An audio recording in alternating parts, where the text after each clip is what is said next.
Hi everyone, welcome to goal achievement. I am Ruby Yadav. आज हम पढ़ने वाले हैं क्लास 6 ज्योग्राफी की बुक के चैप्टर 1।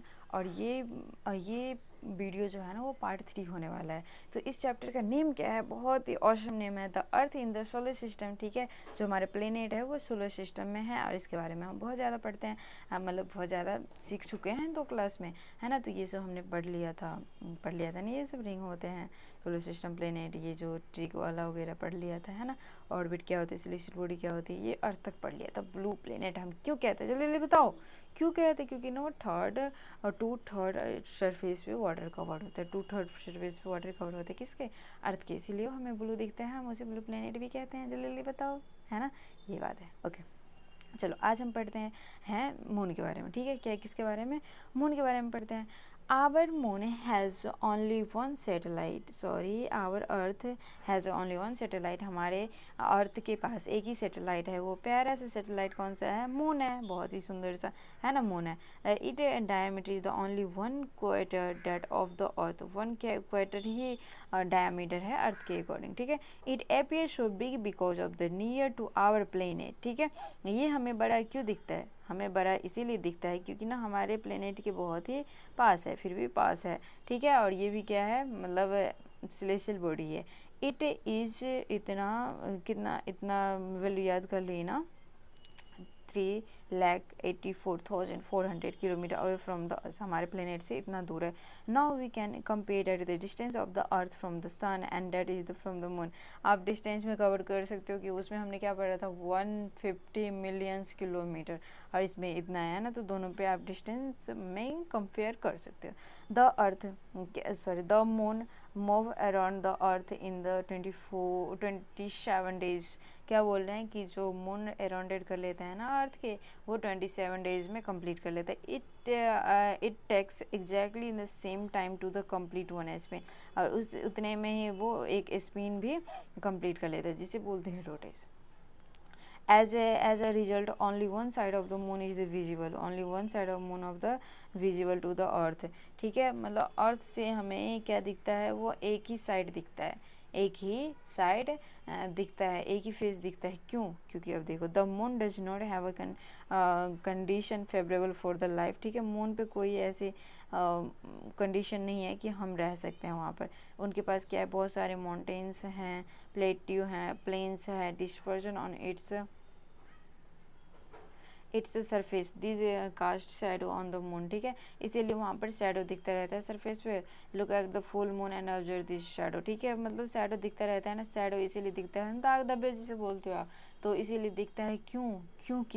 क्योंकि वहाँ पे बहुत सारे plateau, plains, hills, then mountains वगैरह है, इसीलिए उनकी परछाई दिखती है, शैडो दिखता है। ओके, तो यहाँ तक ये हुआ एंड, लेकिन और एक कुछ इन्फॉर्मेशन है उसके बारे में पढ़ रहे हैं। ठीक है, a satellite is a celestial body. एक सैटेलाइट क्या है? एक सिलेस्टियल बॉडी है। सैटेलाइट क्या है? सिलेस्टियल बॉडीज हैं that move arounded the planet. ठीक है, और ये प्लेनेट के अराउंडेड मूव करते रहता है। In the same way as a planet move around the sun. जिस तरह से प्लेनेट अराउंड करते हैं सन के, ठीक है, मूव करते हैं सन के चारों साइड, ये सैटेलाइट होता है। ठीक है, सैटेलाइट प्लेनेट के अराउंडेड घूमता है। तो अब देखो, ह्यूमन मेड सैटेलाइट क्या होता है, जिसे हम आर्टिफिशियल बॉडीज़ भी कहते हैं। It is the design by the scientist के थ्रू बनाया जाता है, और बहुत सारी इन्फॉर्मेशन दिया जाता है, इन यूनिवर्स में भेजा जाता है, ताकि वो कम्युनिकेशन कर सके। जैसे कम्युनिकेशन किसे बोलते हैं, जैसे आप एक फ़ोन पे लगाते हो, दूसरे फ़ोन पे चला जाता है। दिल्ली में हो तो बिहार से बात होती है, दिल्ली में हो तो कोलकाता से बात होती है। तो मतलब ये सब चीज़ें क्या है, कम्युनिकेशन की वजह से। It is the carry by the rocket में कैरी करके और ऑर्बिट वगैरह सब कुछ सेट करके और वो छोड़ा जाता है। ठीक है, सम ऑफ द इंडियन जो सैटेलाइट है ना, Indian satellite in the space. ठीक है, इनसैट है, IRS है, EDUSAT, मतलब ये याद कर लेना, इंडियन सैटेलाइट नेम है। ठीक है, ये स्पेस में जो भेजा गया है वो इंडियन सैटेलाइट, तो उन सब का नेम है, तो आप अच्छे से थोड़ा याद कर लेना। ठीक है, तो चलो, ये वाला मेन जो मून वाला जो टॉपिक था वो तो हुआ ख़त्म। अब हम पढ़ने जा रहे हैं एस्ट्रॉयड के बारे में। क्या है?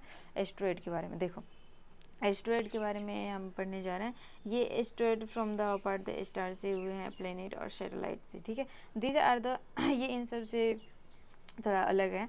Numerous tiny bodies the also move arounded the sun, ठीक है। ये भी क्या होता है, छोटे छोटे छोटे छोटे पार्टिकल्स होता है और ये भी सन के अराउंडेड मूव करता है ना। तो ये भी बॉडी, मतलब इस बॉडी को हम क्या कहते हैं, एस्टेरॉइड कहते हैं। They are the found between the orbit of the, देखो मार्स और जुपिटर के बीच में ये मतलब देखने को मिलता है, जैसे मैंने आपको अभी बताई थी, है ना। Scientist of the view that is the asteroid are the part of the planet which the explored many year back. साइंटिस्टों ने कहा है कि यहाँ पर इस जगह पे ना कोई प्लेनेट पहले हुआ करता था जैसे अर्थ लाइक, है ना। तो इसी तरह से वो ख़त्म हो गया, तो उनके कुछ कुछ पार्टिकल्स बाकी है अभी भी, उनका कहना ये है। देखो ये है क्या, एस्टेरॉइड बेल्ट, ये जुपिटर और मार्स के बीच में लाई कर रहे हैं ना, ये वाला चीज़ है ना। ये वाली जो चीज़ दिख रही है आपको, छोटे छोटे छोटे छोटे बूंदे दिख रही है ना, तो ये छोटे छोटे बूंदे जो है ना, ये एस्टेरॉइड है। इस बेल्ट को हम एस्टेरॉइड बेल्ट कहते हैं, ठीक है, एस्टेरॉइड बेल्ट। तो साइंटिस्टों का कहना है कि यहाँ पर कोई प्लेनेट हुआ करता था जो घूम रहा था, जैसे अर्थ मार्स जुपिटर घूम रहा है, इसी तरह से ये भी घूम रहे थे, लेकिन ना वो ख़त्म हो गया, तो उनके कुछ कुछ पार्टिकल्स बाकी है, ठीक है। उनका कहना है कि कुछ कुछ पार्टिकल्स बाकी है।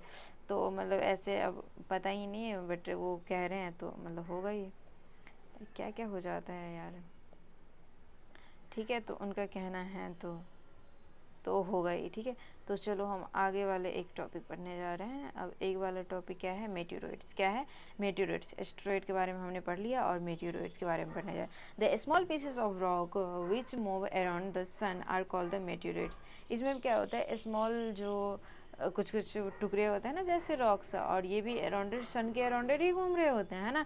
तो इसे भी हम मेटेओराइड्स कहते हैं। Sometimes these meteoroids come near the earth and tend to drop off, ठीक है। कभी कभी ये क्या करता है पता है, सन के अराउंडेड मतलब सन के पास, मतलब सन के अंदर, सन के नहीं, अर्थ के पास आने लगता है। तो अब देखो ये क्या होता है, during this process due to the friction with the air they get heated up and burn. It causes the flash of light. Sometimes a meteor without being uncompletely burned fall on the earth and create a hollow, ठीक है। मतलब देखो इसका मतलब ये है कि बोले जा रहे हैं कि अर्थ है, अर्थ के ऊपर ना 5 लेयर होते हैं, 1 2 3 4 5, ठीक है। तो इसमें ना स्ट्रेटोस्फीयर होता है, और सॉरी वो ट्रोपोस्फीयर, स्ट्रेटोस्फीयर, मेसोस्फीयर और थर्मोस्फीयर और एक्सोस्फीयर, ठीक है। तो जो मेसोस्फीयर है ना, मेसोस्फीयर में क्या होता है, मेसोस्फीयर में वो मेटेओरॉइड्स जो स्पेस में घूम रहा है ना, सोलर सिस्टम में घूम रहा है, कई बार क्या होता है ये मतलब अर्थ की तरफ आता है, अर्थ की तरफ आता है ना, तो ये जो मेसोस्फीयर लेयर है वहाँ पर ना लड़ाई झगड़े होते हैं इसके साथ। तो लड़ाई झगड़े की वजह से, मतलब हम ऐसे कॉमन भाषा में बोल सकते हैं लड़ाई झगड़े, तो मतलब क्या होता है वहाँ पर फ्रिक्शन होता है, ठीक है। तो वो भी मतलब लेयर से लड़ रहे होते हैं, लेयर में बहुत सारे फ्रिक्शन वगैरह कॉज होता है, और फ्रिक्शन की वजह से वहाँ पर ये क्या होता है, बर्न हो जाता है। फ्रिक्शन की वजह से हीट आती है ना, तो फ्रिक्शन की वजह से ये बर्न हो जाता है, और फिर ये इससे भागते हुए यहाँ पर पुच्छी जैसे बनाते हुए भागते हुए जाते हैं। तो आपने कई बार देखा होगा, बोलते हैं टूटा हुआ तारा, नहीं तो आप बोलते हो क्या, हाँ टूटा हुआ तारा है, विश मांग लो विश मांग लो। तो वही चीज़ ये मेटेओराइड्स होते हैं, ठीक है। वो कम्प्लीटली मतलब बर्न नहीं होते और भागते जाते हैं, कई बार बर्न होकर भागते जाते हैं, कई बार अनकम्प्लीटली मतलब कम्प्लीटली बर्न ना हो और वो अर्थ पे गिर जाते हैं। तो मान कर चलो ये क्या है, अर्थ का क्रस्ट है, और ये गिर गया ना तो वो बहुत ही हेलो लेक बना देता है, मान वो लेक वगैरह भी बना देता है इसके थ्रू। लुनार लेक महाराष्ट्र में है एक, तो इसी के थ्रू बना हुआ है, ठीक है। मतलब इसी मेटेओराइड्स की वजह से बना हुआ है, ठीक है। मेटेओर्स बोल सकते हैं, और अर्थ पे आ जाए तो मेटेओराइड्स बोलते हैं। वो आप नेक्स्ट क्लास में पढ़ोगे अच्छे से। अब देखो जैसे ना board band like a white growing path across in the sky in the clear in the, ये सब चीज़ें तो अलग ही चीज़ है। देखो it is a cluster of the millions of star this band of the milky Way Galaxy, ठीक है। इस बैंड को ना बहुत सारे स्टार्स मिलकर मिलियन ऑफ द स्टार्स का जो बैंड होता है ना, उस बैंड को हम मिल्की वे कहते हैं, इसे गैलेक्सी कहते हैं। क्या कहते हैं, गैलेक्सी कहते हैं। Our solar system is the part of this galaxy. Milky Way, हमारी गैलेक्सी का नाम क्या है, Milky Way galaxy. Milky Way galaxy में हमारे सोलर सिस्टम लाई करते हैं, ठीक है। In ancient India it is the imagine to the river of the light flowing the sky, ठीक है। पहले के ज़माने में लोग क्या कहते थे, देखो स्काई में मतलब लाइट की रिवर है, लाइट की रिवर है, मतलब ऐसे मतलब फॉलो कर रहे हैं, इस टाइप में बोलते रहते थे। इट वॉज द नेम आकाश गंगा, इसे हम आकाशगंगा भी कहते हैं। द गैलेक्सी, और Galaxy is the huge system of the millions of the star, बहुत सारे स्टार्स के मिलकर, बहुत सारे स्टार्स मिलकर, क्लाउड डस्ट मिलकर, गैसेस मिलकर ये गैलेक्सी बने हुए थे, ठीक है, ये गैलेक्सी बने होते हैं। There are millions of the such galaxy, बहुत सारे गैलेक्सी मिलकर यूनिवर्स बना होता है, बहुत सारे गैलेक्सी मिलकर यूनिवर्स बना होता है। आप इमेजिन भी नहीं कर सकते, इतना बड़ा होता है यूनिवर्स, बहुत ही ज़्यादा बड़ा होता है, ठीक है, तो बहुत ज़्यादा बड़ा होता है। और बाद में नहीं, यही सब चीज़ है, सबसे बड़ा यूनिवर्स है, यूनिवर्स में गैलेक्सीज आते हैं, गैलेक्सीज में क्या आते हैं, तो ये देख रहे हो आप, ये डायग्राम में देख रहे हो ना, आकाश में मतलब लग रहा है रिवर है, लाइटों की रिवर है। तो यहाँ पर कुछ बातें देख लो, जल्दी देख लो। देखो सबसे पहले मैंने क्या कहा था कि गैलेक्सीज है, यहाँ से देखो अर्थ है, अर्थ बोले तो एक प्लेनेट लाइक है ना, बहुत सारे प्लेनेट वगैरह मिलकर ये बनता है क्या, सोलर सिस्टम बनता है ना, बहुत सारे सोलर सिस्टम जैसे और स्टार जैसे चीज़ें मिलकर क्या बनता है, मिल्की वे गैलेक्सी।